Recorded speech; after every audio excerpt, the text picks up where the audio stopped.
Esta es una biolectura, la pueden dejar de fondo mientras realizan otras actividades. Esto es Dinastía Uni, un relato original, episodio 12, un singular compañero. Kaoru le había dicho a su madre que seguramente regresaría a casa en el momento en que se le agotara la mercancía y necesitara rellenar el carromato, pero lo cierto es que volver era lo último que pretendía.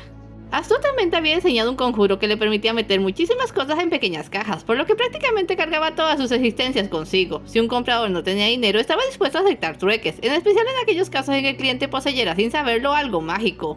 De esta forma su carromato nunca estaría vacío y nada lo obligaría a regresar. Con aquella estrategia fijada se lanzó a los caminos. Los cuadros y las casi 300 ampolletas de perfume salida de la última garrafa fueron una excelente carta de presentación, mientras se popularizaban los amuletos y las estatuillas se quedaban en docenas de casas.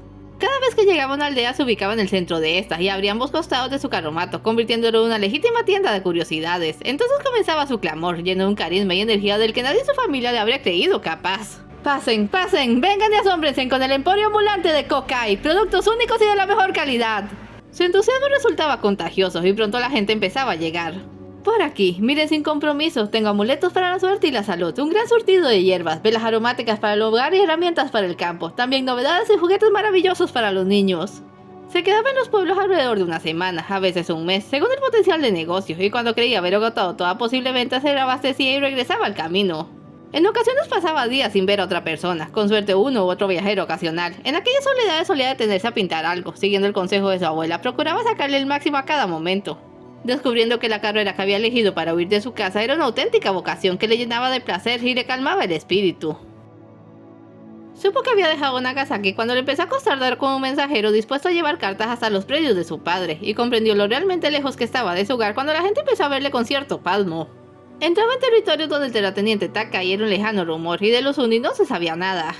Recordó que llevaba por allí un sello de respaldo, pero estaba demasiado orgulloso de ser un Uni y prefería que le vieran con temor a la repulsión que podrían causar sus cicatrices. Esa habría sido una pésima movida comercial. Dejó de escribir al comprender que sus cartas les tomaría más de un mes llegar a su destino y se entregó completamente a la experiencia del viaje, hasta que un día se encontró en una ciudad al borde del mar.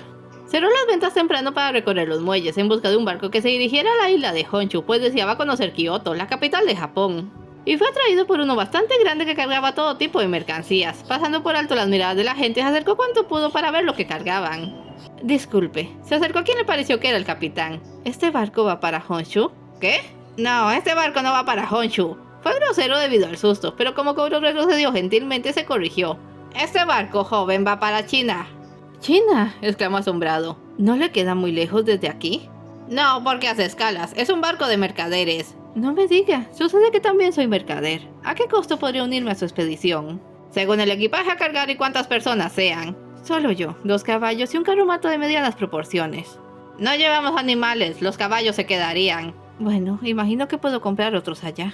El capitán hizo las cuentas y le dejó ir un precio que casi le infarta, el que valía casi la pequeña fortuna que había logrado acumular, y a pesar de su sistema las mercancías se le acababan. La apuesta entonces era llegar a China sin un yen y con muy poco para reponerse o quedarse allí y cuando se le acabaran las cosas verse obligado a volver. Le dijo al capitán que lo pensaría y este se apresuró a informarle que el barco saldría la mañana siguiente, de modo que tenía hasta entonces para decidir. Además, no habría otra expedición similar hasta el próximo año. Para la noche seguía sin saber qué hacer. Se había gastado la tarde haciendo números en una posada. Parte de él comprendía que su deseo de ir a China era producto de las historias de su abuela, pero el mercader experimentado que comenzaba a surgir en él se emocionaba ante las ganancias que implicaba ese riesgo. Japón era poco más que un gran conjunto de islas. China le abría las puertas al mundo entero. Señor, un mesero le llevó un platillo que no pidió. El caballero de la otra mesa pide permiso para sentarse con usted. El caballero en cuestión le saludó desde una mesa a la derecha. Kaoru lo miró atentamente. Físicamente parecía ser un joven guerrero de quizás 20 años. Llevaba una banda de acero con 3 números 6 en el cuello y un pendiente muy extraño. Su energía era una potente flama roja. En el acto supuso que se trataba de uno de esos guerreros que buscaban gente con dinero a la que servir. Ya se había topado con varios. ¿Qué más da? Con un ademán le dejó acercarse. ¿En qué puedo ayudarle, señor? Akuma, guardaespaldas en busca de colocación. Eso pensé, y me temo que tendré que decepcionarle de antemano. No necesito protección. ¿De veras? Un mercader tan joven, solo por los caminos y sin armas. No veo que usted lleve un arma, ni siquiera la tradicional espada. No es que necesite una. Chascó los dedos y la vela apagada en la mesa se encendió, tomando a Kaoru por sorpresa. ¡Magia! Algunos la llaman así. Fascinante. Se animó a rozar la llama. Y no es una ilusión, es fuego real, salido de la nada. De la nada no, el aire es una cosa muy inflamable. Eso le hace recapacitar sobre muchísimas cosas. Pero no es un buen momento. No puedo costearme un guardaespaldas si quiero ir a China. Ah, ¿tomarás el barco? Aún no lo sé. Volver a pensar en ello le desalentaba. Me aterra quedarme varado allá. ¿Varado en China? Eso es absurdo. Siendo un mercader solo tienes que tomar la ruta de la seda. ¿La qué? La ruta de la seda, la mayor red comercial del mundo conocido. Déjame mostrarte. Sacó de su bolsa un mapa que abrió sobre la mesa. Se extiende desde Chang'an en China, Antioquía en Siria y Constantinopla, más allá está Europa, que créeme es como entrar a otro mundo. Muchos productos transitan estas rutas, piedras y metales preciosos, telas de lana o de lino, ámbar, marfil, laca, especias, vidrios, materiales manufacturados, lo que se te ocurra. Es asombroso, todos estos lugares. ¿Cómo puedo desaprovechar una oportunidad así? La respuesta, mi amigo, es que no puedes. No sé. Ignorando completamente que ahora le tuteaban, dejó hundir la cara entre sus manos. Vaya, parece que me tocará darte un empujón. ¿Cómo dices? Digo que si te pago la mitad del boleto, ¿me llevarías? También quiero llegar a China, hacer presencia en Oriente.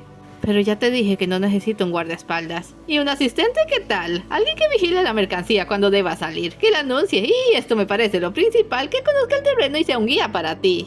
Levantó los ojos y le miró. ¿Quién era este Akuma? ¿Por qué tanto interés en viajar junto a él? Si su sexto sentido estuviera acompañado de una luz de alarma, seguramente ya la habría enceguecido. Nuevamente se concentró en el mapa y finalmente tomó una decisión. Sí, un asistente me viene bien. Le tendió la mano. Señor Akuma, ya tiene un jefe. Partimos al amanecer. Como lo ordené, señor Kokai. De hecho, es Koukami, Kouro Koukami. Pero dejemos las pretensiones. Antes que un sirviente, prefiero un amigo. Akuma sonrió satisfecho y le estrechó la mano, cerrando con ese simple gesto un pacto que Kouro no habría podido nunca imaginar. Antes de que se acabara el día, remató los caballos a un precio apenas aceptable e hizo subir el carromato. Como no pensaba dejarlo solo un momento, se subió también, consintiendo en que dormiría dentro de este durante todo el viaje. Así Akuma podía disponer del poco espacio que tenía de camarote. Horas después, el sol de un nuevo día iluminaba el barco saliendo raudo al mar. Kouro dejó su carromato bien cerrado antes de subir a cubierta. Lo inteligente de dormir en el barco antes de que zarpara fue que se acostumbró inconscientemente al bamboleo. Así pudo despertar fresco y ansioso por conocer a otros comerciantes, aprender de su experiencia. Pero primero deseaba llenarse los pulmones de aire de mar, disfrutar de la vista, valorar el momento tal y como se lo prometiera su abuela. Buenos días, jefe. Akuma estaba apoyado al mástil y de alguna manera no lo vio al pasar junto a este. Buenos días, es una magnífica mañana para navegar. Quisiera darte las gracias por cederme el camarote, eso fue muy considerado de tu parte. No tuvo nada que ver con la consideración, simplemente no quería dejar sola mi mercancía, en el fondo soy muy desconfiado. Y sin embargo no portas un arma, ni siquiera la tradicional espada. ¿Y qué edad tienes? ¿16? ¿18? 19. He estado en los caminos alrededor de 2 años. Y sin espada. Perdón, pero no puedo sacármelo de encima. ¿Me dirás que en 2 años nadie trató de robarte? Oh, algunos lo intentaron, pero sé cómo defenderme. Interesante. Perdón si no soy capaz de tomarte la palabra ahí. Me disculpo de antemano. Se había ido acercando y cuando atacó lo hizo con un medido golpe marcial. Kouro no solo lo evadió, sino que hasta lo hizo con cierta gracia. Akuma lo intentó de nuevo sin que el resultado variara. ¿Acaso podía predecir sus ataques? No exactamente, pero veía y sentía el flujo de energías. En cuanto a sus movimientos de defensa tan similares a una danza, los había aprendido de la Senko, porque ante todo debía mantener el estilo, inclusive en medio de una batalla. Muy bien, empezaba a cansarse. Me has convencido, tienes una excelente defensa, pero a veces eso no basta. Vamos, déjame ver cómo atacas.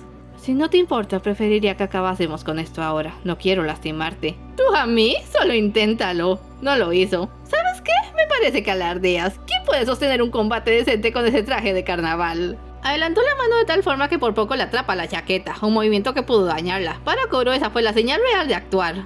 Y sin perder un ápice de su elegancia pasó de defenderse a atacar. Akuma tuvo que retroceder, pero no se preocupó. Tanta figura le restaba fuerza a su oponente. Acertó a darle un puñetazo en la cara. Kouro causó el golpe, giró e hizo a patear. Akuma tuvo una visión fugaz de la piedra roja que decoraba su bota, antes de que una onda de choque le lanzara contra el mástil.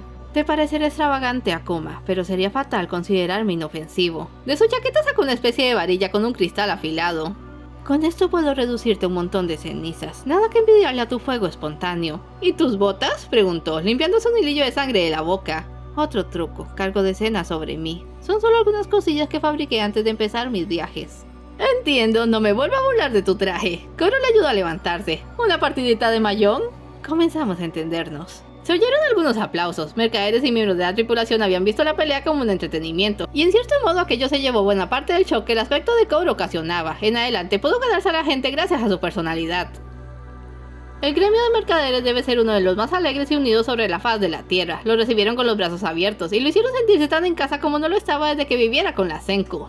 Pronto estuvo haciendo negocios de nuevo y parte de su mercancía la cambió por las de otros. Instalando su caballete en la proa se puso a pintar y a punta de retratos consiguió rellenar su carromato. En cada isla que hacían escala bajaban a comprar y vender, por lo que en muy poco tiempo Kouro no solo repuso sino que duplicó su inicial inversión. Tengo que admitirlo, le dijo Akuma. Subir a este barco fue la mejor decisión de toda mi vida. De nada. Ya quiero llegar a China, tomar la ruta de la seda y llegar hasta Europa. ¿Tan lejos irás? Te llevará media vida volver. Porque vas a volver a tu casa un día, ¿no? Supongo, no es algo en lo que deba pensar ahora. Pero tendrás que pensarlo algún día. He oído por ahí que la Tierra es redonda, y llegando a cierto punto no te será posible seguir avanzando sin comenzar a volver. Siendo ese el caso, no tengo nada en qué pensar. Si a bordo del barco era una especie de familia, Akuma debía ser ese pariente lejano que a todos incomoda, pero algo tiene que le permiten seguir allí. Para Kouro seguía siendo el mismo enigma que cuando le conoció. Hablaba mucho y no se compartía casi nada. Su actitud altanera le irritaba, su desvergüenza y lengua mordaz le recordaban a su abuela, y eso solo le confundía. En los puertos trabajaba duro, pero en el barco se perdía por horas. Ojalá hubiera una forma de conocerlo mejor.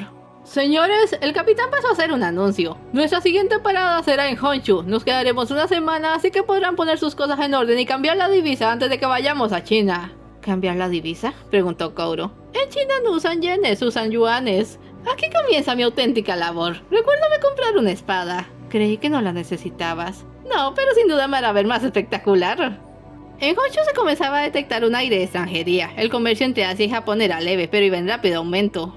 Akuma se consiguió una bonita katana y Kouro se gastó un dineral en varios tejidos de seda, pintura, lienzos y pinceles nuevos. El resto de su dinero lo cambió por yuanes y antes de enterarse ya estaban de regreso en el mar. Se alejaba definitivamente de su tierra. Cada tanto se arrojaban redes para capturar peces y mariscos, y eso se hacía aquella nublada mañana.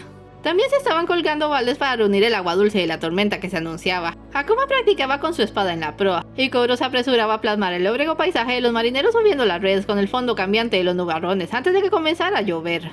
Daba rápidas pero cuidadosas pinceladas cuando sus ojos percibieron algo de un azul celeste escapar de la red y escabullirse detrás de un barril. Tiró el pincel y se llevó ambas manos a la cabeza.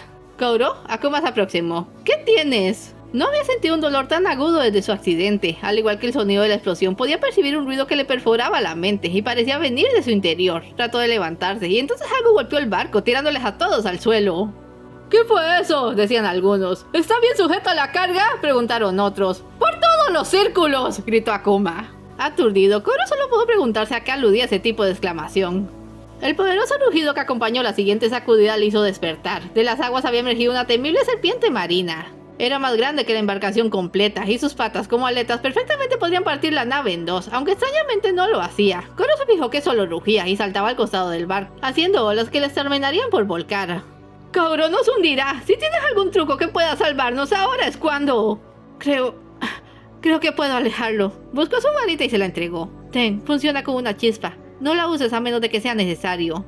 ¿A qué te...? Espera mi señal. Se levantó y se mantuvo firme sobre la cubierta inestable. La mágica criatura le tenía completamente fascinado, y haciendo algo de lo que ni siquiera se sabía que era capaz, dejó salir sus alas, dos majestuosas alas únicas con las que pudo volar y aproximarse a la bestia. La serpiente también lo notó, dejó de brincar y sirvió medio cuerpo sobre las aguas. ¡Márchate!, le ordenó. Estamos de paso y nada te hicimos. ¡Déjanos ir en paz! La serpiente rugió con la potencia de 1000 cuernos, pero Kouro no se inmutó. Entonces le miró fijamente. Tan cerca estaban uno del otro que Luni podía ver su reflejo en los gigantescos y cristalinos ojos de la bestia. Aquella mirada la atrapó, y tuvo la certidumbre de que el monstruo intentaba decirle algo clave. Dejando que su instinto le guiara, miró hacia abajo y descubrió cerca de un centenar de crías nadando brincos alrededor de su cuerpo. Le maravilló ser capaz de entender. Ya sé de qué hablas, cálmate y te lo traeré. El animal volvió a rugir. No era un ademán violento, pero a la corta distancia dejó que Kouro viera un primer plano de sus colmillos como de nácar. Un segundo después ambos cayeron derribados. La serpiente con un hoyo humeante justo en el corazón, y Kouro con un dolor apenas equiparable, pues seguía mentalmente conectado con ella en el momento en que Akuma atacó. Se estrelló violentamente contra la cubierta, mientras el barco era levantado 6 metros por la ola que la caída de la serpiente provocó. Kouro trató de incorporarle. Ya pasó, deja que te revise a ver si tienes algo roto. ¿Qué hiciste? Le agarró de la ropa. ¿Qué hiciste? Atrapamos a su bebé, solo quería recuperarlo. Rompió a llorar. ¿Qué hiciste? ¿Qué hiciste? ¿Un bebé? ¡Allí está!, gritó alguien. ¡Agárrenlo! La última sacudida había lanzado por tierra todo lo que no estaba atado, y allí estaba, una versión en miniatura de la serpiente que casi les mata. La tripulación estaba dispuesta a hacerle pedazos, y la pobre criaturilla, que por lo visto tenía una aleta lastimada, solo podía encogerse y chillar como un cachorro asustado. Sorpresivamente Akuma saltó en su defensa. ¡Déjenlo en paz! ¡Esto terminó! La pequeña serpiente corrió directamente a los brazos de Kouro. Él nos salvó a todos, así que vamos a dejar que conserve a la cría, y quien no esté de acuerdo puede venir a discutirlo personalmente conmigo. Allí de pie con la espada a punto, nadie se atrevió a contrariarlo. El capitán ordenó abrir las velas y aprovechar el viento para alejarse tan rápido como pudieran de allí. La lluvia torrencial que se precipitó obligó a todos a meterse en sus camarotes, así que en cuestión de minutos sobre la cubierta solo quedaban dos, Kouro y Akuma. El primero abrazaba a la pequeña serpiente, intentando consolarse. Será mejor que entremos, aquí todavía nos podemos ahogar. Kouro se levantó con dificultad, sin mirarlo. Escucha, yo no tenía idea, lo siento, pensé que iba a devorarte. Pero Kouro ya no estaba molesto, le dio un abrazo y se fue para adentro llevando a la serpiente. Akuma se quedó allí parado, ligeramente abochornado. No estaba enterado, pero acababa de darle a Luni muestras de que no era solo un patán presumido con algo de poder. Le había demostrado que tenía corazón. Es todo por hoy, no se vayan sin dejar un like y un comentario, y nos vemos en el siguiente episodio.